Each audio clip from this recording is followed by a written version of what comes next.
नमस्कार, मैं हूं मयूरी का और आप देख रहे हैं वीएनएम टीवी। वीएनएम टीवी के बुलेटिन में सभी व्यूअर्स का स्वागत है। देश, दुनिया और शहर जिलों की खबरों के साथ हम फिर एक बार हाजिर हैं। नजर सबसे पहले हेडलाइंस पर।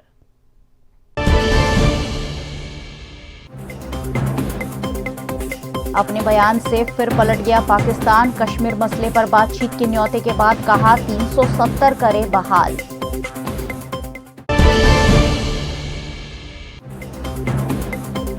महिलाओं की पुलिस शिकायतों को राजकोट में मिला अनोखा मंच। लोक दरबार में पीड़ितों ने बताई परेशानियां।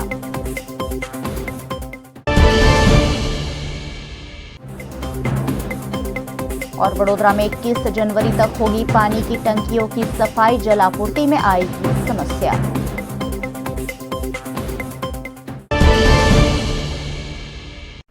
कश्मीर मामले। पाकिस्तान के प्रधानमंत्री भारत को एक मेज पर आकर बातचीत के लिए न्योता देते हुए और गिड़गिड़ाते हुए दिखे, लेकिन जब मामला गर्मा गया तो चंद घंटों में ही पाकिस्तान अपने बयान से पलट गया। पाकिस्तान के प्रधानमंत्री शहबाज शरीफ ने प्रधानमंत्री नरेंद्र मोदी को बातचीत के लिए एक इंटरव्यू के जरिए संदेश भेजा। शहबाज ने कहा कि भारतीय लीडरशिप और प्रधानमंत्री मोदी को मेरा संदेश है कि आइए मेज पर बैठते हैं और हमारे बीच के कश्मीर जैसे मसलों पर समझदारी से बात करते हैं। इसके चंद घंटे बाद ही पाकिस्तान के पीएमओ ने सोशल मीडिया पर बयान जारी किया और सीधे तौर पर शरीफ की बात को नकार दिया। पीएमओ ने अपने बयान में कहा कि प्रधानमंत्री की बात को गलत तरीके से लिया गया। उन्होंने साफ तौर पर कहा है कि भारत से बातचीत सिर्फ तभी हो सकती है जब वो कश्मीर में 5 अगस्त 2019 का स्टेटस बहाल करे। आर्टिकल 370 और धारा 35A को बहाल करना होगा। पाकिस्तान के प्रधानमंत्री शहबाज शरीफ ने अल अरेबिया न्यूज चैनल से इंटरव्यू में भारत को लेकर ये बेहद अहम बातें कही थी। लेकिन पाकिस्तान में जब शरीफ के भारत के सामने गिड़गिड़ाने का मामला गरमाया तो पीएम शहबाज के ऑफिस ने सोशल मीडिया पर इसकी सफाई दे दी। कहा कि प्रधानमंत्री ने वही कहा है जो पाकिस्तान की पॉलिसी है। कश्मीर समेत तमाम मुद्दों को बातचीत से ही हल करना चाहिए। कश्मीर में 5 अगस्त 2019 से पहले की स्थिति बहाल करनी होगी। इस मामले का हल यूएन रेजोल्यूशंस और जम्मू कश्मीर की आवाम की इच्छा के तहत होना चाहिए। गुजरात के राजकोट शहर में महिलाओं से जुड़ी समस्याओं के निवारण के लिए महिलाओं के लिए खास लोक दरबार पुलिस द्वारा आयोजित किया गया। भारत देश के संविधान में महिलाओं के लिए कई तरह के कानून बनाए गए हैं, लेकिन फिर भी सामाजिक, आर्थिक, शारीरिक और मानसिक रूप से महिलाओं का शोषण समाज में आम बात है। ऐसी ही कुछ महिलाओं के लिए गुजरात के राजकोट में महिला पुलिस थाने के परिसर में लोक दरबार का आयोजन किया गया, जिसमें पीड़ित महिलाओं की समस्याओं को जाना गया। इस लोक दरबार में 20 जितनी महिलाओं को उनके साथ हो रही जाब्ती को पुलिस के सामने बयान किया। कुछ महिलाएं पति से परेशान थी तो कुछ महिलाओं को ससुराल वालों द्वारा परेशान किया जा रहा था। ऐसी महिलाओं की शिकायतें सुनकर उपस्थित सभी लोगों की आंखें भी नम हो गई। અને તને સારી રીતના રાખી 376 નો બળાત્કારનો એ વ્યક્તિ ઉપર કેસ થતો હતો એટલે મને સમાધાન કરીને લઈ ગયો છે। છેલ્લા હું ઘણા ટાઈમથી આ પોલીસ સ્ટેશનમાં હડિયાપટ્ટી કરું છું। કાલે પણ અહીં આવી હતી, સાહેબે મને કીધું તમે અહીં આવજો, તમારો કંઈક રસ્તો કાઢી દેશું। સાહેબ મને ન્યાય મળે એવી હું આશા રાખીને હડિયાપટ્ટી કરું છું। એક લેડીઝ છું તો મને ન્યાય મળવો જોઈએ, હું સાચું વ્યક્તિ છું એટલે હડિયાપટ્ટી કરું। તો બધી દીકરીઓ આને બધે આવી રીતના ખરાબ વર્તન કરીને પછી મૂકી દેશે, આવું સમાધાન કરીને પછી અમારે ક્યાં જવાનું? હું મારા ઘરવાળા વિશે ફરિયાદ લખવા આવી હતી। મેં કોર્ટ મેરેજ નથી કર્યા, હું ઘર મેળાએ સમાજમાં અમારી કરી નાખ્યા હતા મેરેજ। અને અમારી છોકરી છે, આજે મારી ડિલિવરીને 15 દિવસ થયા છે। મારા ઘરવાળાની કાંઈ ખબર નથી કરતા। વર્ષથી મારી મમ્મીની હાચવે, મારો ભાઈ એક નાનો છે, મારી મમ્મી કે મારા પપ્પા 2 વર્ષથી આ ગુજરી ગયા છે, નથી કાંઈ ધ્યાન દેતા। મારા ઘરવાળા જેમ એમ ધમકી આપ્યા રાખે છે અને એમ કહે કે તારે જ્યાં ઈ કે કેસ લખાવો હોય ને લખાવી લે। અને કે આ છોકરીનો જન્મ થયો ને ઘરના બધાને મોઢા પડી ગયા ઈ કે મારો છોકરો જોતો હતો।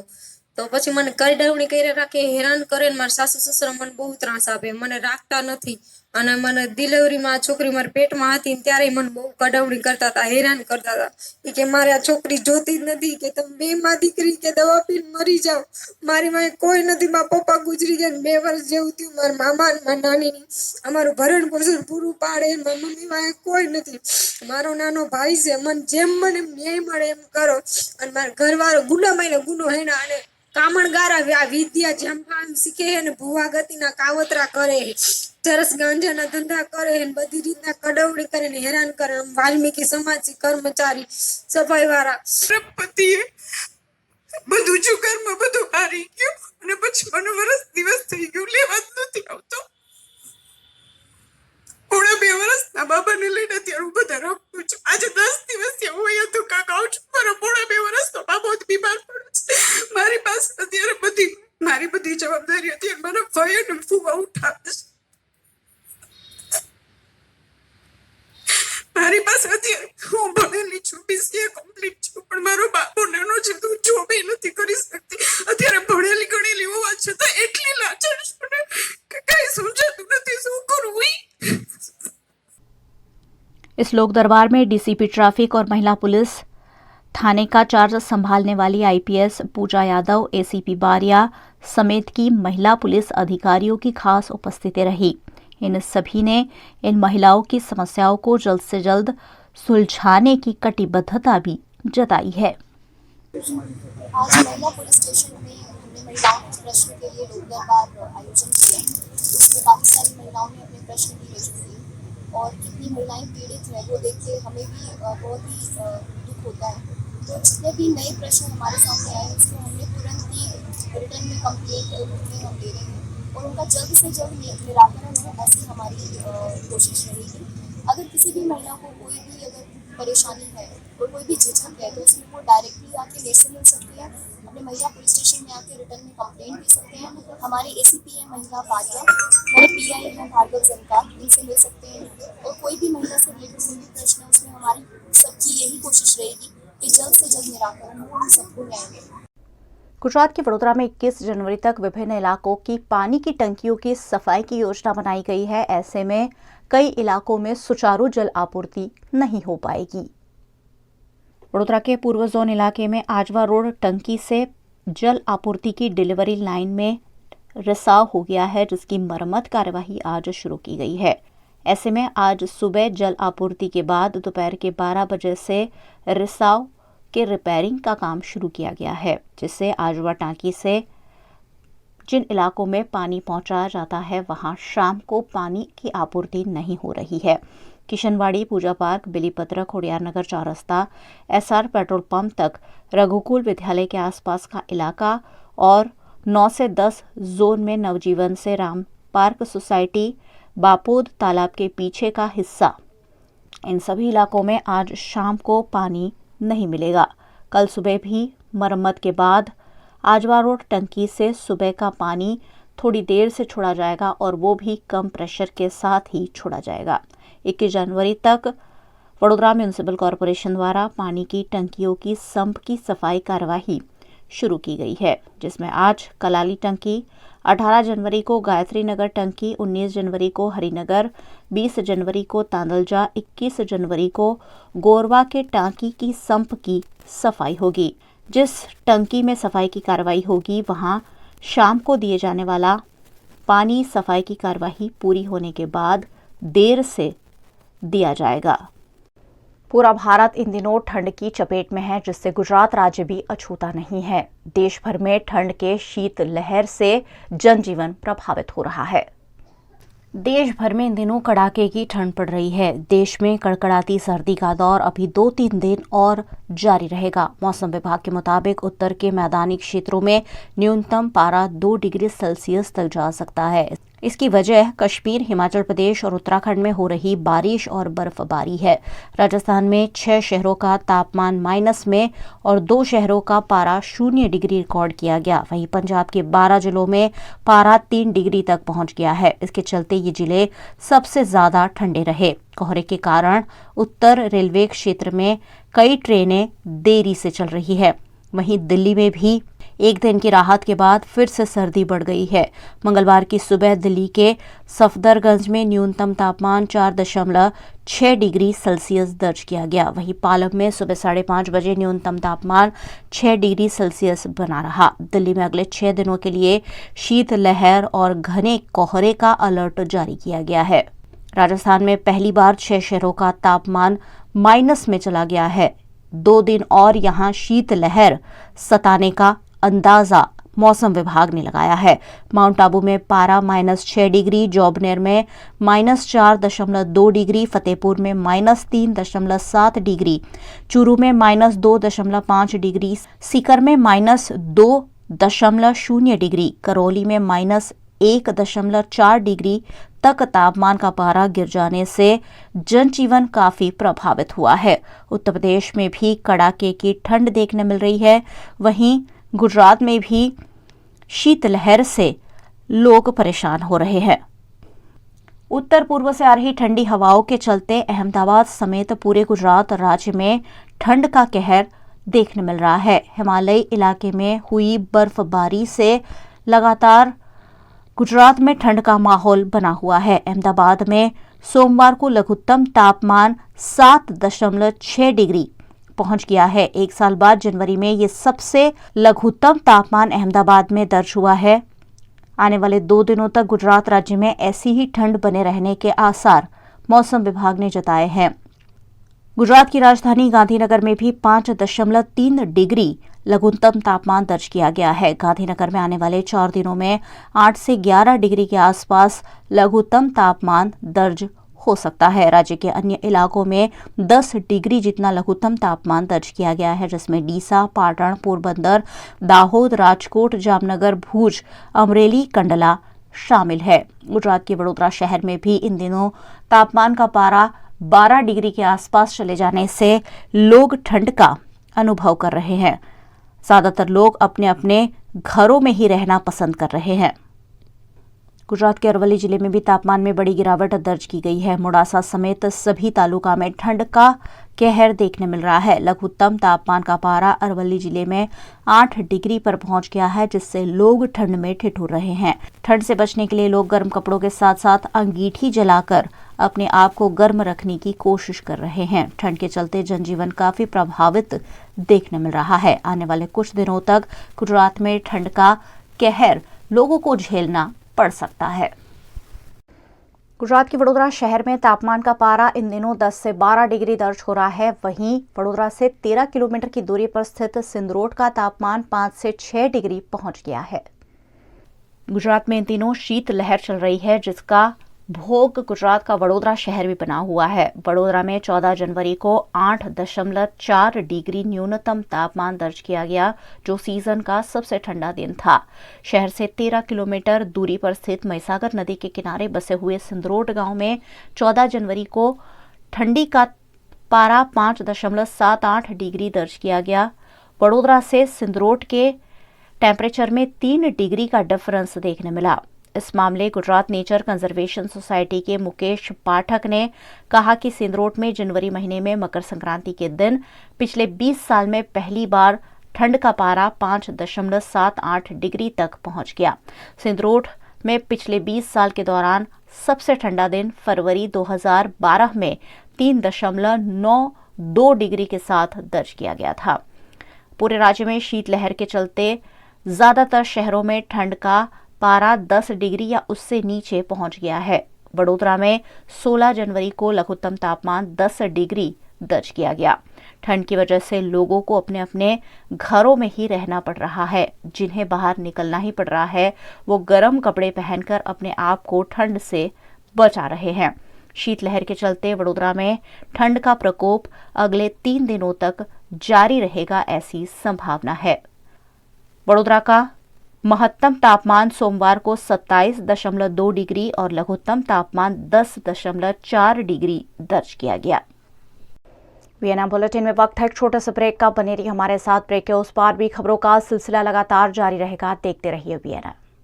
भारत ले रहा है इलेक्ट्रिक अंगड़ाई। क्यों ना हम साथ चले, साथ चले, साथ बढ़े, देश ले जाए नई दिशा की ओर। आपका जॉय, भारत का जॉय।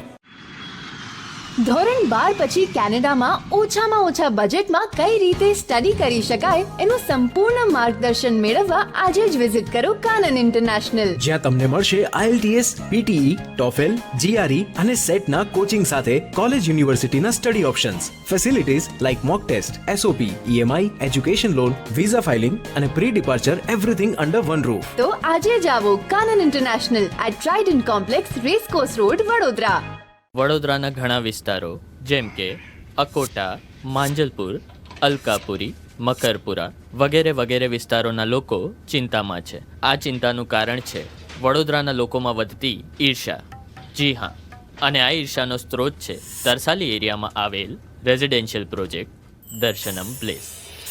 ઘણી બધી એમ્યુનિટીઝથી ભરપૂર આ 2 અને 3 BHK પ્રોજેક્ટ બની ગયો છે નવા ઘર શોધવાવાળા લોકો માટે એક અનોખો અવસર. भारत ले रहा है इलेक्ट्रिक अंगड़ाई। क्यों न हम साथ चले, साथ चले, साथ बढ़े, साथ बढ़े, देश मेरे, देश मेरे। देश को ले जाए नई दिशा की ओर। आपका जॉय, भारत का जॉय। आवारा पशुओं से लगातार घट रहे हादसों को रोकने के लिए गुजरात के वडोदरा शहर में कॉरपोरेशन ने फिर एक बार आवारा मवेशियों को पकड़ने की शुरुआत कर दी है।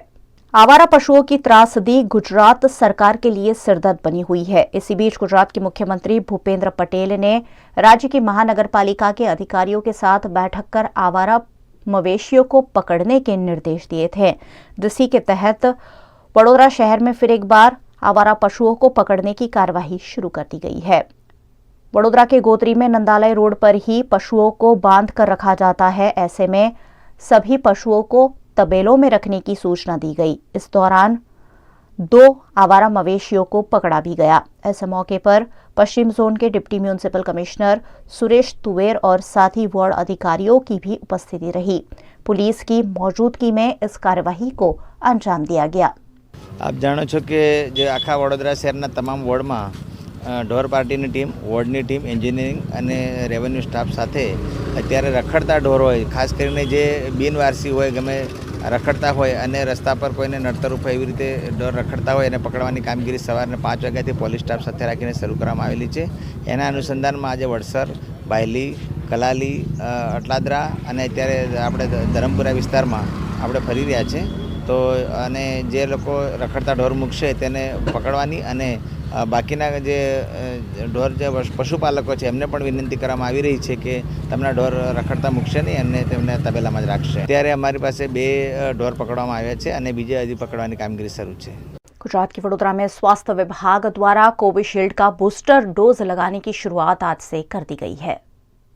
विश्व के कई देशों में कोरोना संक्रमण फिर एक बार फन उठा रहा है। चीन, जापान, अमेरिका समेत के कई देशों में कोरोना के हजारों केस रोजाना दर्ज हो रहे हैं और भारत में भी कोरोना की चौथी लहर की आहट सुनाई पड़ रही है। इसी बीच गुजरात के वडोदरा शहर में आज कोविशील्ड वैक्सीन देने का आयोजन किया गया। वडोदरा में छाणी, मांजलपुर और अटलादरा के कम्युनिटी हेल्थ सेंटर, सवाद और सुदामापुरी के अर्बन हेल्थ सेंटर और वडोदरा के सबसे बड़े सरकारी अस्पताल सयाजी हॉस्पिटल और गोत्री मेडिकल कॉलेज में आज सुबह 10 बजे से दोपहर के 3 बजे तक नागरिकों को कोविशील्ड वैक्सीन दी गई।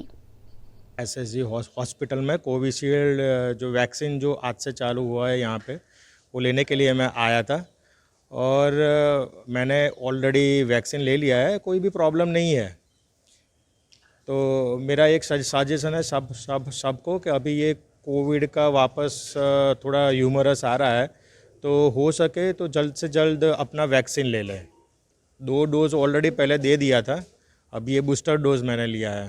गुजरात में 8 दिसंबर के बाद अब फिर एक बार कोविशील्ड वैक्सीनेशन शुरू किया गया है। कोविशील्ड के 4500 डोज वडोदरा को आवंटित किए गए हैं। ऐसे में कोरोना की चौथी लहर और नए वेरिएंट को रोकने के लिए गोत्री हॉस्पिटल में भी कोविशील्ड वैक्सीन लोगों को दी गई। आज सुबह से ही कोविशील्ड वैक्सीन देने की शुरुआत की गई, जिसका बड़ी संख्या में वडोदरा के नागरिकों ने लाभ लिया। कोविशील्डનો જથ્થો આજે અહીંયા અમારા ગોત્રી GMERS હોસ્પિટલમાં જે વેક્સિન સેન્ટર છે એમાં અવેલેબલ છે અને જનતાને રિક્વેસ્ટ છે કે જેને પણ સેકન્ડ કે થર્ડ ડોઝ બાકી હોય એ વહેલામાં વહેલા તકે અહીંયા અમારા વેક્સિન સેન્ટરમાં આવી મુકાય છે. સવારે 9:30થી 3 વાગ્યા સુધી અમારું વેક્સિન સેન્ટર ખુલ્લું હોય છે. તમે બે રીતે ઓનલાઈન અને ઓફલાઈન બંને રીતે આવી શકો છો. ઓનલાઈનમાં તમે cowin.gov.in પર તમારો સ્લોટ બુક કરી શકો છો અને ઓફલાઈનમાં તમે તમારું આધાર કાર્ડ કે કોઈ પણ આइडेंटिटी कार्ड લઈને આવી અને તમે વેક્સિન લઈ શકો છો. कोरोना की चौथी लहर की आहट के बीच गुजरात के सूरत में भी आज से कोविशील्ड वैक्सीन का बूस्टर डोज लगाने की शुरुआत कर दी गई है. गुजरात के सूरत में आज से फिर एक बार हेल्थ सेंटर पर कोविशील्ड वैक्सीन लगाने की शुरुआत कर दी गई है. सूरत के 9 जोन में 62 सेंटरों पर कोविशील्ड की वैक्सीन लगाई जा रही है. शहर के 62 अर्बन हेल्थ सेंटर पर वैक्सीन का बूस्टर डोज लेने के लिए लोगों की भी कतारें लग रही है. सूरत में पिछले कई दिनों से वैक्सीनेशन अभियान बंद था, जो फिर एक बार शुरू कर दिया गया है. सूरत में 79.54 लाख लोग हैं, जिनमें से सिर्फ 8.40 लाख लोगों ने अब तक बूस्टर डोज लिया है. ऐसे में बाकी बचे सभी लोगों को बूस्टर डोज देने की कवायद सूरत स्वास्थ्य विभाग ने शुरू कर दी है. ગત મહિનામાં આપ જાણો છો તેમ અમુક દેશોમાં તથા ભારતમાં પણ કોરોનાના દર્દીઓની સંખ્યા વધી રહેલી હતી. સુરત મહાનગરપાલિકા આરોગ્ય વિભાગ દ્વારા પણ કોરોનાના સંક્રમણને અટકાવવાના તમામે તમામ પગલાં લઈ લેવામાં આવ્યા હતા. છેલ્લા 15થી 20 દિવસની વાત કરીએ તો સુરત મહાનગરપાલિકામાં છેલ્લે અઠવાડિયા પહેલાં કોવિડનો કેસ નોંધાયેલો હતો. હાલમાં કોવિડના એક પણ કેસ નોંધાયેલા નથી. આજથી શહેરમાં કોવિશિલ્ડ રસી ઉપલબ્ધ થઈ તમામ અર્બન હેલ્થ સેન્ટર પર કોવિશિલ્ડ તથા કોવેક્સિન બંને રસીઓ આપવામાં આવી રહી છે. હાલમાં સુરત મહાનગરપાલિકા આરોગ્ય વિભાગ દ્વારા જોવા જઈએ તો છેલ્લા 1.5-2 વર્ષમાં 41 લાખ જેટલા લોકોને રસીકરણના પ્રથમ ડોઝથી આવરી લેવામાં આવ્યા છે તથા 38 લાખ જેટલા લોકોને રસીકરણનો બીજો ડોઝ આપવામાં આવ્યો છે. આ સાથે 8.5 લાખ જેટલા લોકોએ પ્રિકોશન ડોઝ પણ લઈ ચૂક્યા છે. જે પણ લોકો બાકી છે તે આજે તમામે તમામ અર્બન હેલ્થ સેન્ટર્સ પર સવારે 9:30 થી 4:30 વાગ્યા દરમિયાન કોવિશિલ્ડ તથા કોવેક્સિન બંને રસી ઉપલબ્ધ હોય હાલમાં મુકાવા આવી રહ્યા છે. આ ઉપરાંત કોરોનાથી બચવા માટે આપણે જે કોવિડ એપ્રોપ્રિએટ બિહેવિયરનું પાલન કરીએ છીએ તે તો જરૂરી જ છે. હાલની વાત કરીએ તો વાયરલ ફીવર હોય, શરદી, ખાંસી, તાવ, જો કોઈ ઘરમાં કે આપના આજુબાજુના વિસ્તારમાં કોઈ પણ દર્દીઓને હોય તો તેમણે પણ તાકીદે નજીકના આરોગ્ય કેન્દ્ર પર જઈને તપાસ કરાવી અને નિદાન કરાવી સારવાર લઈ લેવી કે જેથી આપણે સારી રીતે અને ટાઈમલી નિદાન કરી શકીએ અને સચોટ સારવાર મેળવી શકીએ. भारतीय जनता पार्टी अभी से ही 2024 के लोकसभा चुनाव की तैयारियां कर रही है. ऐसे में भारतीय जनता पार्टी ने राष्ट्रीय नेतृत्व में बदलाव नहीं करना मुनासिब समझा है. भारतीय जनता पार्टी की राष्ट्रीय कार्यकारिणी की बैठक के दूसरे दिन पार्टी अध्यक्ष जेपी नड्डा के एक्सटेंशन पर मोहर लग गई. नड्डा का कार्यकाल जून 2024 तक बढ़ा दिया गया है. उन्हें जून 2019 में कार्यकारी अध्यक्ष और 20 जनवरी 2020 को पूर्णकालिक अध्यक्ष बनाया गया था. नड्डा का मौजूदा कार्यकाल 20 जनवरी को खत्म हो रहा था. अब वे लोकसभा चुनाव तक पार्टी की कमान संभालेंगे. नड्डा को एक्सटेंशन देने का ऐलान गृह मंत्री अमित शाह ने किया. भारतीय जनता पार्टी की राष्ट्रीय कार्य समिति ने सर्वानुमत से एक फैसला लिया है कि श्री जगत प्रकाश नड्डा जी का कार्यकाल जून 2024 तक बढ़ाया जाएगा. जैसे आप सभी लोग जानते हैं, देश की सभी राजनीतिक दलों में शायद सबसे ज़्यादा लोकतांत्रिक तरीके से चलने वाला दल अगर कोई है तो ये भारतीय जनता पार्टी है. जनसंघ की स्थापना से लेकर आज तक भारतीय जनता पार्टी में हमेशा बूथ से लेकर राष्ट्रीय अध्यक्ष तक के हमारे चुनाव समय समय पर हमारे संविधान के अनुकूल होते रहे हैं और पूरी लोकतांत्रिक पद्धति से चुनाव के अधिकारियों की नियुक्ति होती है, मतदाता सूची बनती है और फिर चुनाव का शुरुआत होता है। बूथ के बाद मंडल का, मंडल के बाद जिले का, जिले के बाद प्रदेश का और प्रदेश के बाद राष्ट्रीय अध्यक्ष जी का चुनाव और कार्य समिति का चुनाव होता है। परंतु ये वर्ष सदस्यता अभियान का भी वर्ष है और हर साल हम चुनाव के पहले नई सदस्यता करते हैं। हमारी सदस्यता कार्यकाल 6 साल का होता है। 6 साल जब समाप्त होते हैं तब पूरी सदस्यता नए सिरे से होती है और जब 6 साल नहीं होते हैं तब इसमें सदस्यों की बढ़ोतरी के साथ बूथ को, मंडल को और जिले को वैधानिक मान्यता मिलती है। कोविड की महामारी के कारण ये सदस्यता का हमारा अभियान समय पर हो नहीं पाया और जब सदस्यता नहीं होती है, बूथ से राष्ट्रीय अध्यक्ष तक के बाकी के चुनाव नहीं होते हैं, तब राष्ट्रीय अध्यक्ष चुनना संवैधानिक रूप से संभव ही नहीं है। कई बार भूतकाल में भी इस प्रकार के अलग अलग मौकों के कारण राष्ट्रीय अध्यक्ष के कार्यकाल को एक्सटेंशन दिया गया। इसी परंपरा का अनुसरण करते हुए श्री जगत प्रकाश नड्डा जी को राष्ट्रीय कार्यकारिणी ने आज सर्वानुमत प्रस्ताव किया है। श्री राजनाथ सिंह जी ने इस प्रस्ताव को रखा और सभी भारतीय जनता पार्टी के सदस्यों ने इसको सहर्ष हर्ष ध्वनि के साथ सर्वानुमत से स्वीकार किया है कि जगत प्रकाश नड्डा जी को जून 2024 तक भारतीय जनता पार्टी के अध्यक्ष के रूप में इनके कार्यकाल को बढ़ोतरी की जाए। गुजरात के वडोदरा शहर की विश्व प्रसिद्ध एमएस यूनिवर्सिटी में धार्मिक गतिविधियों से हो रहे विवाद के चलते साइंस फैकल्टी में धार्मिक गतिविधियों पर रोक लगा दी गई है। ફેકલ્ટી ઓફ સાયન્સ દ્વારા ડીન સાહેબ દ્વારા એક પરિપત્ર બહાર પાડવામાં આવ્યો છે। દરેક ડિપાર્ટમેન્ટમાં એક પરિપત્ર મોકલી આપ્યો છે અને કોઈપણ ધાર્મિક પ્રવૃત્તિ કરી શકાશે નહીં। અમારે દરેક અમારા જે તે ડિપાર્ટમેન્ટ છે એના પૂરતો છે એ પરિપત્ર બહાર પાડેલો છે। गुजरात के वडोदरा के पानी गेट में सब्जी मार्केट निकट शौचालय की आवश्यकता जताई जा रही थी, जिसे आखिरकार पूरा किया गया है। वडोदरा के पानी गेट इलाके में सब्जी मार्केट निकट कॉरपोरेशन द्वारा शौचालय का निर्माण किया गया है, जिसका उद्घाटन वडोदरा महानगर पालिका के मेयर केयू रोकड़िया और स्थायी समिति के अध्यक्ष डॉक्टर हितेंद्र पटेल की उपस्थिति में किया गया। यहाँ सब्जी मार्केट में रोजाना सैकड़ों लोगों की आवाजाही रहती है। ऐसे में शौचालय निर्माण से लोगों को शौचालय की सुविधा मिल पाएगी। આજથી કેટલાક મહિનાઓ અગાઉ મારાને સ્ટેન્ડિંગ ચેરમેનની આગેવાનીમાં આખું પાણીગેટ શાક માર્કેટ અંદર શિફ્ટ કરવામાં આવ્યું હતું અને પાણીગેટ શાક માર્કેટના વેપારીઓ અહીંના નાગરિકો દ્વારા એક માંગ કરવામાં આવી હતી કે અહીં પણ જો સુલભ શૌચાલય બને તો લોકો જે શાકભાજી ખરીદવા માટે આવે છે, રસ્તા પરથી પસાર થાય છે, એને રસ્તામાં એનો ઉપયોગ કરવો હોય તો ઉપયોગ કરી શકે અને એની ખૂબ મોટી જરૂરિયાત આ વિસ્તારમાં હતી। એને ધ્યાનમાં રાખીને સુલભ શૌચાલયના અગ્રણી અને જેટકો કંપની ના સંયુક્ત પ્રયાસથી અહીંયા સરસ મજાનું સુલભ શૌચાલય બનાવવામાં આવ્યું છે।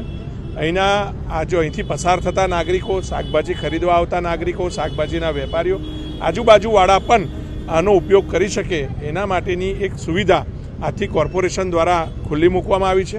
હું જેટકો કંપનીને CSR ફાળવવા માટે અભિનંદન પણ આપું છું, આભાર પણ વ્યક્ત કરું છું અને સુલભ શૌચાલય દ્વારા પણ સારી સુવિધા, સારી વ્યવસ્થા સાથેનું સુલભ શૌચાલય બનાવવામાં આવ્યું છે, એનું સારું સંચાલન કરે એવી હું શુભકામનાઓ અર્પણ કરું છું। वडोदरा के पानी गेट में शौचालय का लोकार्पण करने पहुंचे मेयर केयू रोकड़िया ने दुकानदारों द्वारा सड़कों पर ही लगाए गए मैनिक्विन्स को लेकर व्यापारियों को मैनिक्विन्स को अंदर रखने की सूचना दी है और अगर फिर भी इस तरह की कार्यवाही व्यापारियों द्वारा जारी रखती है तो मैनिक्विन्स को जब्त करने जैसी कार्यवाही को अंजाम दिए जाने की बात भी मेयर केयू रोकड़िया ने कही है।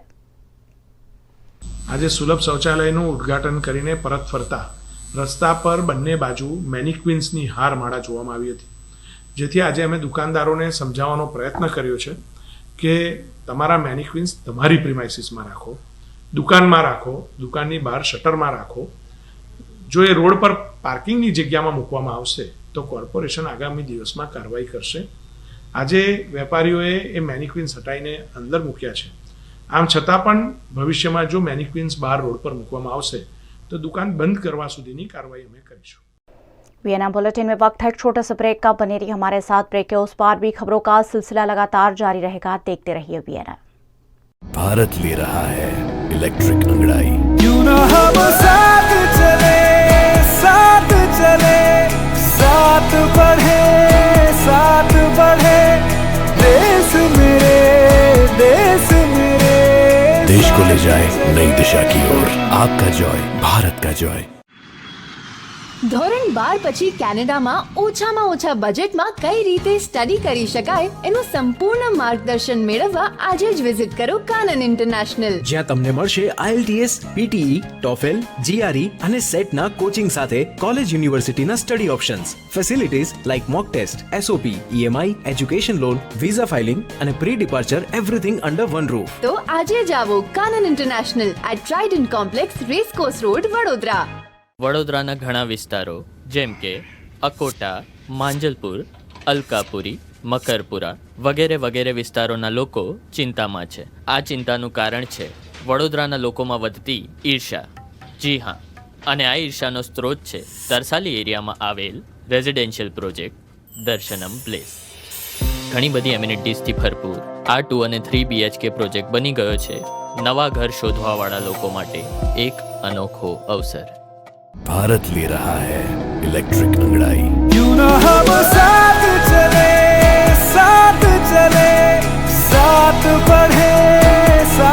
बढ़े, देश मेरे, देश को ले जाए नई दिशा की ओर. आपका जॉय, भारत का जॉय. बजरंग दल के कार्यकर्ता की हत्या का विरोध देश भर में किया जा रहा है. वडोदरा में भी विश्व हिंदू परिषद द्वारा इस मामले कलेक्टर के जरिए राष्ट्रपति को आवेदन दिया गया. आसाम के करीमगंज इलाके में 8 जनवरी 2023 को 16 वर्षीय बजरंग दल के कार्यकर्ता की जिहादी असामाजिक तत्वों द्वारा निर्मम हत्या कर दी गई थी. इस मामले विश्व हिंदू परिषद के राष्ट्रीय महामंत्री की सूचना के तहत देश भर में राष्ट्रपति को आवेदन दिए जाने का कार्यक्रम किया जा रहा है. इसी के तहत विश्व हिंदू परिषद वडोदरा महानगर द्वारा कलेक्टर को आवेदन देकर ऐसे असामाजिक तत्वों पर ठोस कार्यवाही की मांग की गई. हम सभी जानते हैं कि पिछले कई सालों में और कई महीनों में हिंदू संगठनों के कार्यकर्ताओं को टारगेट करके उनकी हत्या की जाए. वो चाहे किशन बरवाड़ हो, कन्हैया हो, या अभी फ़िलहाल 8 तारीख को आसाम के करीमगंज में हमारे बजरंग दल का कार्यकर्ता, एक युवा कार्यकर्ता जो निहत था, बेकसूर जो घर पे जा रहा था, उसको घेर करके उस पर हमला किया और उसकी हत्या कर दी गई. तो हम आज आवेदन देने आए थे कि ऐसे कोई भी जिहादी तत्व है उस पर प्रशासन तुरंत कार्यवाही करे और हिंदू समाज को न्याय दे. और आपके माध्यम से मैं बजरंग दल के सभी कार्यकर्ताओं को ये अपील करता हूँ कि जो हमारी त्रिशूल दीक्षा हुई है, सबको जो त्रिशूल दिया गया है वो धर्म रक्षा के साथ आत्मरक्षा के लिए भी दिया हुआ है. तो सभी कार्यकर्ता जब खुद पे कोई आपत्ति आए तो त्रिशूल का जरूर उपयोग करें और अपनी स्वयं रक्षा करें. गुजरात विधानसभा में विपक्ष नेता का चयन होगा कि नहीं, इन्हीं अटकलों के बीच कांग्रेस ने अपने नेताओं के नामों का ऐलान कर दिया है. गुजरात में आखिरकार कांग्रेस पार्टी ने विधानसभा में विपक्ष नेता और उपनेता के नामों का ऐलान कर दिया है. नई विधानसभा के गठन के बाद कांग्रेस अब तक नेताओं के चयन को लेकर असमंजस में थी, लेकिन विधानसभा चुनाव में हुई करारी हार के कारण ढूंढते ढूंढते आखिरकार कांग्रेस ने विपक्ष नेता और उपनेता के नामों का ऐलान कर दिया है. गुजरात राज्य विधानसभा के विपक्ष नेता के रूप में आकलाव के विधायक अमित चावड़ा की नियुक्ति की गई है, जबकि उपनेता के रूप में अहमदाबाद के दाणी लीमड़ा बैठक से जीते शैलेश परमार की नियुक्ति की गई है. सामान्य रूप से विधानसभा सत्र के 30 दिनों में ही विपक्ष के नाम का ऐलान कर देना होता है. 20 दिसंबर को पहले सत्र का आयोजन हुआ था. ऐसे में 20 जनवरी से पहले कांग्रेस को नामों का ऐलान करना था. ऐसे में आखिरकार अमित चावड़ा और शैलेश परमार के नामों का ऐलान किया गया है. गुजरात के सौराष्ट्र में इन दिनों कातिल ठंड कहर बरपा रही है। इसी बीच शिक्षा विभाग ने स्कूल संचालकों को स्कूल 1 घंटा देरी से चालू करने की अनुमति दी है। पूरे भारत में इन दिनों कपकपाती ठंड पड़ रही है। कपकपाती ठंड में बच्चों के लिए सुबह स्कूल जाना सिरदर्द बन गया है। इसी बीच गुजरात के सौराष्ट्र में छात्रों के हित को ध्यान में रखते हुए स्कूलों का समय 1 घंटा लेट करने की अनुमति दी गई है। सामान्य रीते शाळाओं माटे एक शाळा सलामती पॉलिसी 2016 અને માધ્યમિક શિક્ષણ વિનિયમોની જોગવાઈ છે। એ અંતર્ગત કોઈપણ શાળા પોતાની સ્થાનિક પરિસ્થિતિ પ્રમાણે હવામાનના ફેરફારના આધારે શાળાના સમયમાં ફેરફાર કરી શકે છે। ભૂકંપ, પૂર, વરસાદ જેવી સ્થિતિમાં રજા રાખવાનો નિર્ણય હોય કે વધુ ગરમી કે વધુ ઠંડી હોય ત્યારે શાળાનો સમય મોડો કરવાની વાત હોય તો આચાર્યશ્રીને પોતાની સ્થાનિક પરિસ્થિતિ પ્રમાણે નિર્ણય લેવાની સત્તા છે જ। પરંતુ આપણે રાજકોટ જિલ્લામાં 15-20 દિવસ પહેલાં જ્યારે ઠંડીનો એક રાઉન્ડ થયેલો ત્યારે બધી શાળાઓને પોતાની સ્થાનિક જરૂરત પ્રમાણે શાળાનો સમય મોડો કરવાની સૂચના આપેલી છે અને હાલમાં પણ આ ઉત્તરાયણના ગાળામાં ઠંડીનું પ્રમાણ વધી ગયું છે ત્યારે ખાસ કરીને જે શાળાઓમાં સવાર પાડી છે એને શાળાનો સમય 1 કલાક મોડો કરવાની પણ આપણે સૂચના આપી છે। સામાન્ય રીતે સવાર પાડીની શાળા સવારે 7:30થી શરૂ થતી હોય છે। એ 7:30 વાળી શાળા લગભગ 8:30 શરૂ કરે અને કોઈ શાળા માનો કે 7:45 કે એમ શરૂ થતી હોય તો એની જરૂરત પ્રમાણે 1/4 કલાક કે 1 કલાક લેટ કરે અને પાછળ એટલો સમય એક્સટેન્ડ કરશે। શિક્ષકો અને વિદ્યાર્થીઓ બધા માટે શાળાનો સમય મોડા થાય તો સરખો જ રહે કારણ કે એમને છેલ્લે સુધી ભણાવવાનું પણ હોય જ છે। આમ તો ઠંડીની સિઝન છે એના સિઝન પ્રમાણે હવામાનના ફેરફારથી આપણે જે જરૂરત હોય એ પ્રમાણે સેટ કરવું પડતું હોય છે પણ મોટાભાગે જો આખા રાજ્યમાં વ્યાપક અસર થાય તો સરકારશ્રી સૂચના આપશે। બાકી આપણી જે ઠંડીની સ્થિતિ છે એ પ્રમાણે જિલ્લામાં જ્યારે ઠંડીનું પ્રમાણ ઓછું થાય ત્યારે પાછું શાળાઓનો સમય રાબેતા મુજબ થઈ જશે। देश भर में बालिकाओं को सशक्त करने और उनके स्वास्थ्य को बेहतर बनाने के लिए सरकारी स्कूलों में एनीमिया जांच कर आयरन टेबलेट का वितरण किया जा रहा है। मध्य प्रदेश के मंदसौर में जिला कलेक्टर गौतम सिंह के निर्देश पर राष्ट्रीय बाल स्वास्थ्य कार्यक्रम के तहत स्वास्थ्य विभाग के कर्मचारियों द्वारा मंदसौर जिले के गांव नाहरगढ़ के शासकीय कन्या उच्चतर माध्यमिक विद्यालय में एनीमिया रोग की जांच का शिविर लगाया गया। शिविर में विद्यालय में उपस्थित बालिकाओं के एनीमिया की जांच की गई। मंदसौर जिले में 16 जनवरी 2023 से 31 जनवरी 2023 तक कक्षा 9वीं से 12वीं की स्कूली छात्राओं की एनीमिया की जांच की जा रही है। जैसे कि आप लोग देख ही रहे हैं, इन लोगों का जो परीक्षण है वो एनीमिया का के लिए परीक्षण किया जाता है, जिसे अपन बोलते हैं हीमोग्लोबिन का टेस्ट कर रहे हैं। इसमें ओरिजिनली जितनी भी गर्ल्स है उनमें क्या होता है कि मासिक धर्म वगैरह की समस्याएं रहती हैं, तो उसकी वजह से इनमें क्या होता है कि खून की कमी रहती है। उस खून की कमी को देखते हुए सरकार ने इनके लिए हीमोग्लोबिन टेस्ट करवाने के लिए बोला है। तो वो जितने भी गवर्नमेंट स्कूल्स है उन सभी में कन्याओं का हीमोग्लोबिन टेस्ट किया जाएगा और उसके अंतर्गत आने वाली सभी समस्त कन्याओं का हीमोग्लोबिन टेस्ट करने के बाद जो देखा जाएगा कि जिसमें ब्लड की कमी पाई जाती है यानी कि हीमोग्लोबिन की कमी पाई जाती है, उनको हम आयरन सुक्रोज की आयरन की टेबलेट्स जो है वो अवेलेबल करवा रहे हैं। ठीक है, उसी के हिसाब से इनको बोला जा रहा है कि आपको प्रतिदिन 1 गोली आयरन की लेनी है। उसके लिए उससे जो है धीरे धीरे आपका जो है ब्लड इम्प्रूव होगा और आपको जो होने वाली ब्लड की कमी से जो समस्याएं आती है वो कम पड़ जाएगी। लगभग आप मान के चलिए यहाँ पर 357 हैं, जिसमें से लगभग 300 से ऊपर बालिकाएं उपस्थित हैं। उन सभी का आज हीमोग्लोबिन का टेस्ट किया गया। गुजरात के सुरेंद्रनगर के लखतर में सब माइनर कैनाल D2 की सफाई नहीं होने से किसानों को फसल बर्बाद होने का डर सता रहा है। गुजरात के सुरेंद्रनगर के लखतर तालुका से गुजरने वाली नर्मदा की मेन कैनाल से कई ब्रांच कैनाल, माइनर कैनाल और सब माइनर कैनाल निकाली गई है। माइनर और सब माइनर कैनाल की योग्य रूप से सफाई नहीं होने से कैनाल में रिसाव हो जाता है। कई बार कैनाल छलक जाती है तो कई बार रिसाव से पानी किसानों के खेत में भर जाता है और किसानों की फसल को नुकसान होता है। वल्लभीपुर ब्रांच कैनाल से निकलकर ओलक गांव की ओर जाने वाली D2 कैनाल की भी सफाई नहीं हो रही है। किसानों को खुद ही यहां सफाई करनी पड़ती है। कैनाल के पानी से किसानों को फायदा कम, नुकसान ज्यादा हो रहा है, जिस पर किसानों ने आक्रोश जताया।